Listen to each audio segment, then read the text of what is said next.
Bonjour à tous, aujourd'hui on se retrouve pour découvrir le RPM 40 de chez Smoke qui combine tous les avantages d'un mode et d'un pod. On trouve d'abord la batterie avec une capacité de 1500 mAh, aux finitions au métal lissé, très propre. On trouve d'abord la cartouche RPM d'une capacité de 4,3 ml avec une résistance préinstallée, la résistance RPM Mesh en 0,4 ohm, destinée à une vape DL un peu plus aérienne. On trouve ensuite une seconde cartouche, une cartouche Nord d'une capacité de 4,5 ml qui vient avec une résistance, la résistance Nord DC en 0,6 ohm, une résistance pour un rendu saveur plus important. Le câble USB pour recharger le pod et les habituels manuels d'utilisation et carte de garantie.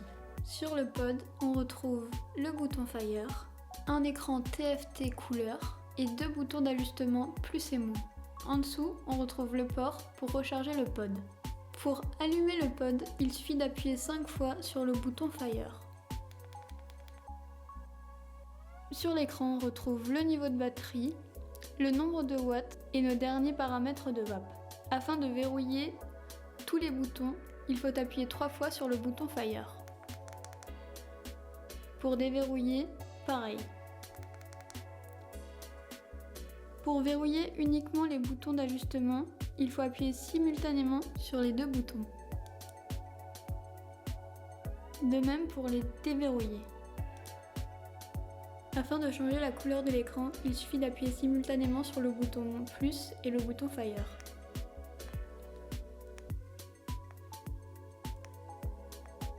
Ce pod est très facile d'utilisation. En effet, un seul mode est disponible, le mode de wattage variable. Il vous suffit de choisir avec le bouton plus et le bouton moins le wattage qui vous convient le mieux, et puis de vaper en restant appuyé sur le bouton Fire. Pour éteindre le pod, il suffit de réappuyer 5 fois sur le bouton Fire.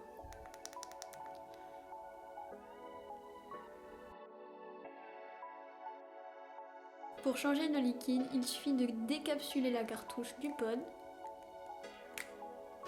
et d'ouvrir l'ouverture latérale, puis de remplir votre cartouche de liquide, de refermer la cartouche, puis de reclipser la cartouche sur le pod. Pour changer la résistance, il suffit de décapsuler la cartouche, puis de retirer l'ancienne résistance et d'y remettre la nouvelle en appuyant bien fort et de reclipser la cartouche sur le pod. Il ne vous reste plus qu'à attendre quelques minutes que le coton soit bien imbibé de liquide, puis vous êtes prêt à vaper. Et voilà, vous en savez plus sur le RPM 40. N'hésitez pas à passer en barre d'infos pour bénéficier d'un code promo et bonne vape!